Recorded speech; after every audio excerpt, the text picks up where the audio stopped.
Ola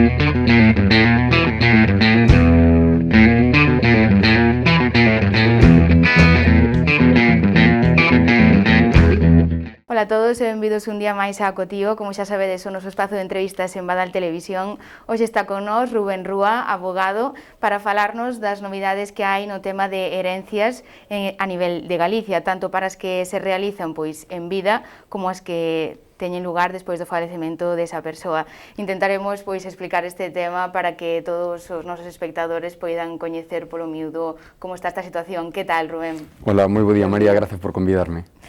Nada, bueno, pois como dicía, pois é un tema complexo para todos e, bueno, todo o que son un pouco temas legales, pois queremos un pouco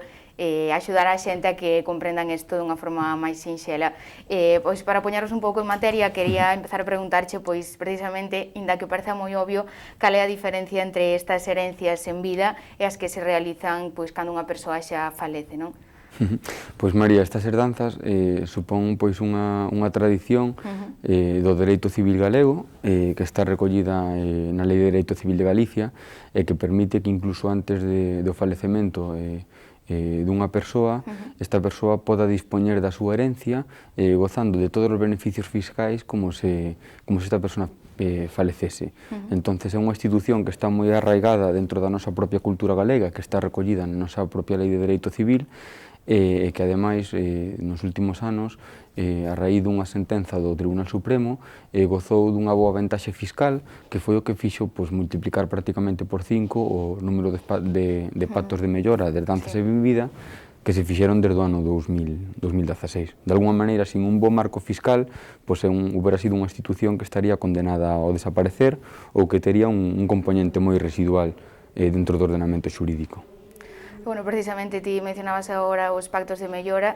bueno, para a xente que non se saiba moi ben o que quere dicir isto, contanos en que consiste un pacto de mellora. Pois un pacto de mellora consiste na capacidade que ten, por exemplo, un pai de entregarlle en vida unha parte da súa herdanza ao fillo, en verdade. É dicir, comúnmente se chama testar en vida ou facer unha herdanza en vida cunha entrega de bens, neste caso, os fillos, na maioría das veces. E, bueno, como ti nos comentabas tamén, nos últimos anos multiplicáronse exponencialmente estas accións legais, os pactos de mellora en Galicia. Bueno, cal sería o razonamento de por que se multiplicaron este tipo de alcances legais e non outros? Pois mira, anteriormente, desde que se aprobou a Lei de Dereito Civil de Galicia, cando unha persona facía un pacto de mellora, unha herdanza en vida, aquí temos en xogo dúas facendas, o que é a facenda estatal, a administración tributaria, que se coñece como a TRIG en Galicia, que é a competente para liquidar o imposto de sucesións, pero en xogo tamén está a axencia, a EAT, que é a Axencia Estatal de Administración Tributaria, e dentro dos pactos de mellora, cando unha persona acude a facer unha herdanza en vida a un notario e a Hacienda lle sacaba esa foto para producir a liquidación dos impostos, ata chegado o ano 2016, esa herdanza en vida considerábase que tiña que tributar no IRPF, en este caso tributaría no IRPF, pero no imposto de sucesións, actualmente non está sometida a tributación, de feito, porque o primeiro, hasta fai pouco, os primeiros 400.000 euros estaban libres de tributar, neste momento o primeiro 1.000.000 de euros por cada herdeiro. Entonces, de alguma maneira, cando lle sacaban a foto no ano 2014, había que tributar por unha ganancia no IRPF da persoa que transmitía, pero a persoa que recibía, como recibía de alguma maneira por herdanza, aplicábase a lei do imposto de sucesións e donacións, e nese caso non tiña que tributar. A raíz dunha sentenza no ano 2016 se defendeu que, de alguma maneira, un pacto de mellora é unha herdanza en vida. Entonces, cando esa persona que transmite os bens se finxe de alguma maneira, é unha ficción xurídica que se chama se finxe o falecemento, e que cando unha persona fallece, é por todos ben sabido que non hai que tributar por IRPF, que únicamente se tributa no imposto de sucesións. Entonces esa sentenza do Tribunal Supremo deu moitísima seguridade xurídica, porque sabíamos que cando unha persona tiña que acudir a un notario e facer unha herdanza en vida, só ibas a aplicar a normativa autonómica do imposto de sucesións e non iba a ter que tributar por IRPF, porque a realidade era que toda persoa que facía unha herdanza en vida automáticamente tiña unha inspección de Hacienda a nivel estatal e lle liquidaban por esa ganancia no IRPF. Por ganancia no IRPF referímonos, imaginámonos, pois que neste caso, pois unha persoa, María, decide darlle aos seus fillos un piso. Entonces ese piso adquiriuno vamos a porlle por 4 ou 5 millóns de pesetas e transmite ao seu fillo pois por un valor no ano 2015 de 120.000 euros. Naquel momento, o transmitir a herdanza en vida por sucesións a persona que recibe non tería que tributar, pero naquel intre sí que se había que tributar por esa ganancia no IRPF entre os 4 millóns e os 120.000 euros. A realidade a partir de 2016, con esa recente sentencia, foi que no IRPF non teríamos que tributar, tiñamos a sorte que no imposto de sucesións e donacións había o límite de 400.000 euros que actualmente se ampliou a 1 millón de euros. Por lo tanto, desde o ano 2016 é unha das figuras máis empregadas e que además tivo un efecto moi positivo na economía. Non é o mesmo recibir uns bens en herdanza, pois neste caso pois unha persoa de 60, 70 anos que llos entrega ao seu pai que está pois con 90 anos para diante, que poder recibir esa herdanza cando unha persona ten 30, 40 ou 50 anos, porque o ciclo productivo desa persona e o efecto que ten sobre a economía é moito máis favorable. Entón, bueno, é pois como unha lenda común que pois cando unha persoa recibe unha herdanza pois ten que pagar moito por recibila, non? Entonces, pois desde esta modificación que ti nos contas, segundo entendemos, canto custaría herdar tanto pois se fose de pais a fillos, imagino que pois agora como ti nos dis menos, ou canto custaría pois si herdamos de outros familiares que non son directos? Pois mira, con esta modificación actualmente está en trámite parlamentario unha modificación que se chama Lei de Prevención do Fraude Fiscal, que de alguna maneira é unha modificación que se realiza desde o Estado español, desde o Congreso dos Diputados, que o que quere pois é evitar precisamente que institucións como as herdanzas en vida non tributen no IRPF. De alguna maneira, o que che comento, a Xunta de Galicia ten competencias para recaudar o imposto de sucesións, a política da Xunta é que as sucesións de pais a fillos hasta 1 millón de euros non paguen, pero o Estado español, de alguna maneira, o que quere é, se non pagan con as determinadas condicións en sucesións, por lo menos que tributen no IRPF. Hasta este momento, as herdanzas en vida non tributaban nin en sucesións, nin tributaban no IRPF por esa ganancia desde que se adquire hasta que se transmite, e a día de hoxe nese proxecto están recollidos uns determinados supostos que explicaremos agora que sí que se somete a tributación. Entonces, por porvos un exemplo, se a día de hoxe facemos un pacto de mellora onde ti adquiriches un ben por 4 ou 5 millóns de pesetas, mo transmites en vida aos teus fillos por 120.000 euros, ti no teu IRPF non tes que pagar nada e o teu fillo que recibe tampouco ten que pagar nada por imposto de sucesións. Únicamente habría que pagar un imposto municipal, que sería a conocida como plusvalía municipal nos concellos onde estuvera vixente, entre eles o Concello do Carballiño, pero que é unha plusvalía que se calcula sobre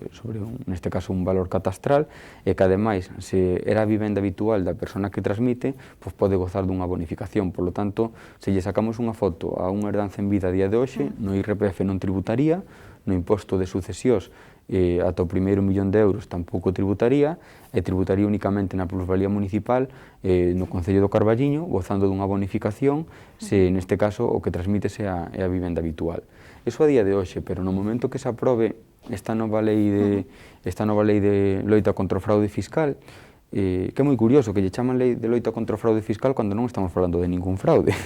Claro. Pero bueno, a veces estes nomes o que fan é incluir unha subida de impostos baixo o paraguas de loita contra o fraude fiscal. Pois imaginemos que se aproba esta nova lei no mes de febreiro, no mes de marzo, e que vamos a facer esta operación. Pois ti queres entregarme a min ese piso en vida. Pois, analizando desde o IRPF, ti adquirichelo por 4 ou 5 millóns de pesetas, transmítemo por 120.000 euros, a tributación nese momento seguiría sendo cero,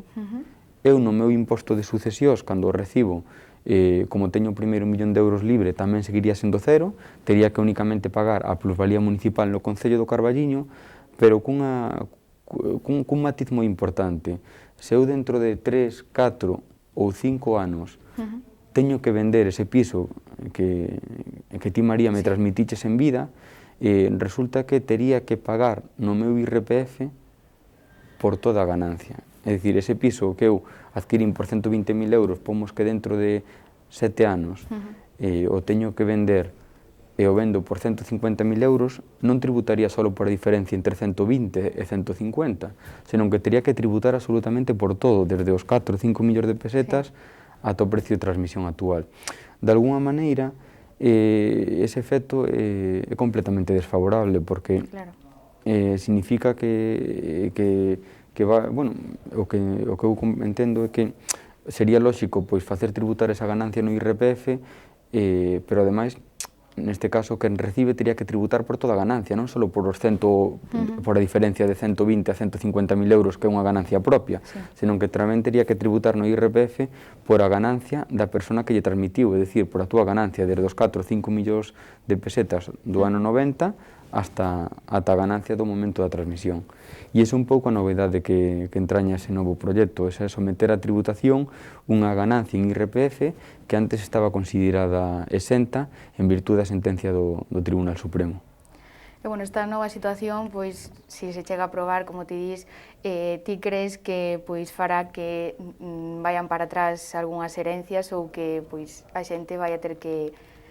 salir adiante con eles igualmente, non? Mira, verdadeiramente no día a día vai ter unhas consecuencias mínimas, porque a verdade é que as herdanzas en vida que se fan suelen ser de entrega de bens ou incluso de entrega de cartos, digamos que eses bens no momento que os reciben os fillos, o normal é que os fillos non teñan que vendelo, entonces casi de cada 100 operacións de herdanzas en vida, pois verdadeiramente o impacto vai ser moi pequeno, porque casi todos son entrega de bens sin que eses heredeiros que reciben en vida, pois no momento de recibir a herdanza xa empecen a pensar en vender. Claro. Pero o que ocorre é que se por algunha circunstancia houvese que vender ese piso, esa ganancia estaría obligada a tributar ata o momento no que fallecese a persona que lle transmitiu. É dicir, se eu quero vender ese piso, tería que tributar por unha ganancia de, vamos a porlle, 120.000 euros no IRPF, salvo que agarde ata o momento en que ti falezas. Entonces, de alguna maneira, a min económicamente non me parece adecuado isto de porlle cancelas ao campo, entonces porlle límites á liberdade de transmisión, porque as circunstancias poden mudar moito ao longo de 7 anos ou incluso 20 anos. Entonces, se un fillo ten a necesidade de vender ou ten a necesidade de verdadeiramente que o único límite sexa o falecemento do pai, pois creo que non é unha loita contra o fraude fiscal como quere esconder a lei, senón que verdadeiramente é unha loita por recaudar máis sobre unha operación que ata este momento no IRPF non tributa. É dicir, a diferencia máis grande desto sería, non estamos falando de unha subida de imposto de sucesións, porque o imposto de sucesións a idea é que continue o primeiro 1.000.000 de euros completamente libre, senón que o que estamos falando é de unha ambición do legislador estatal para que esa operación, en caso de venta, tribute no IRPF. Bueno, en relación co tema das herdanzas, que estamos falando de cofraude fiscal, bueno, gustaríanos saber un pouco cales serían eses casos nos que sí se produce realmente un fraude fiscal. Pois, María, neste caso sí que sería moi fácil un exemplo de fraude fiscal, sería no que ti queres vender o teu piso, e ti compráchelo por 30.000 euros, 5 millóns de pesetas nos anos 90, e queres vendelo agora por 120.000 euros, non? No momento que queres vender, tens que tributar por esa ganancia no teu IRPF, no teu imposto da renta, pero a maneira de evitar esa tributación sería que ti fagas unha herdanza en vida, lle entregues o teu piso ao teu fillo, o teu piso o recibe por 120.000 euros, entonces tú non tributas no IRPF, o teu fillo tampouco tributa en donacións. Que ocorre? Automáticamente teu fillo vende o piso, entonces el como recibiu por 120.000 euros e o vende por 120.000 euros tamén tributaría cero no IRPF, entonces a operación foi redonda. Que ocorre? Que eu sí que considero que estas operacións poden ser fraudulentas, pero non considero que sexa un fraude en sí, porque a realidade é que ti quedaches sin o piso e teu fillo recibiu os 120.000 euros. Se eses 120.000 euros automáticamente fosen mediante transferencia para a túa conta, sí que estaríamos falando dun fraude.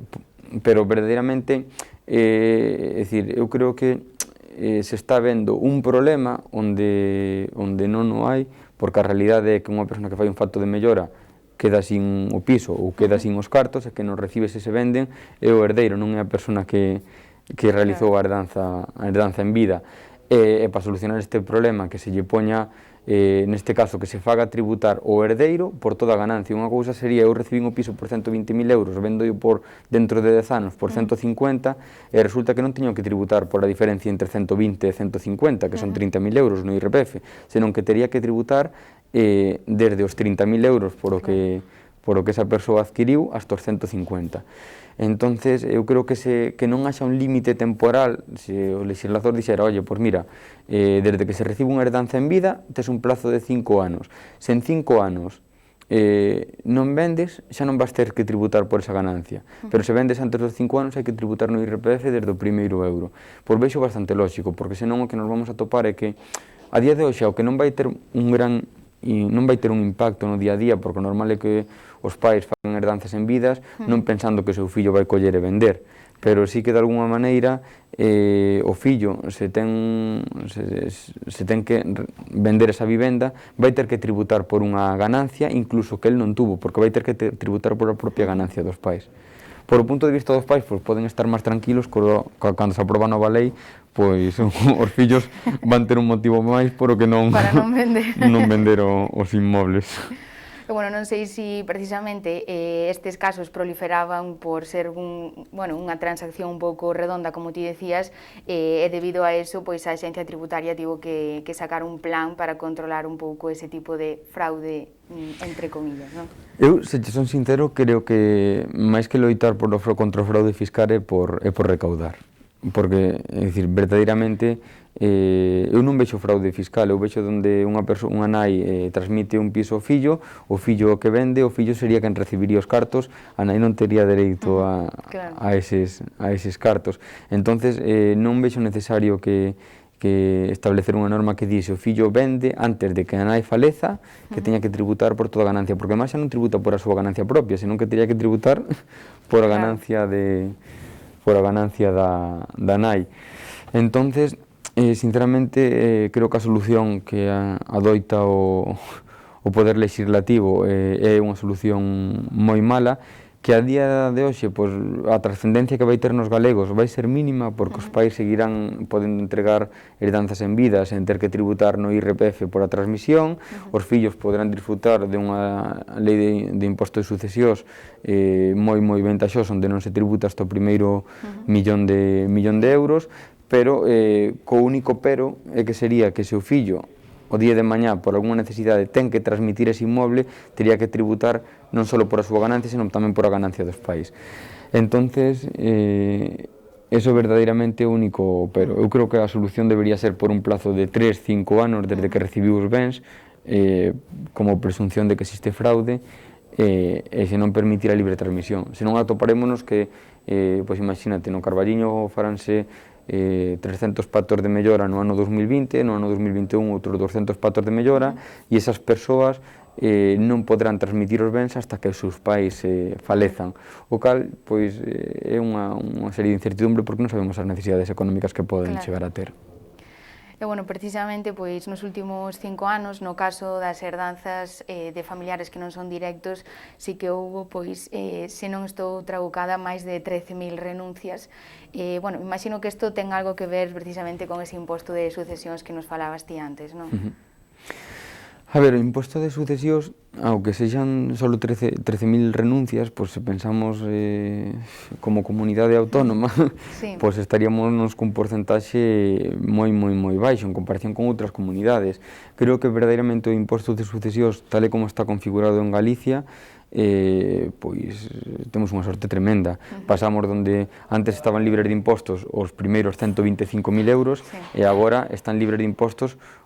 o primeiro 1.000.000 de euros. Entonces,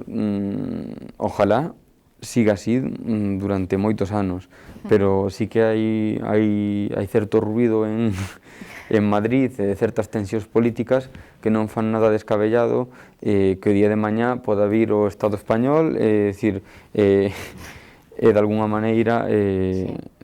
maneira armonizar o imposto de sucesións, porque estamos falando de que as comunidades que menos presión fiscal teñen nas mortes pois serían prácticamente Madrid e Galicia, e que non é o mesmo recibir 1.000.000 de euros de pais a fillos en Galicia que recibir 1.000.000 de euros de pais a fillos en Andalucía. Entonces,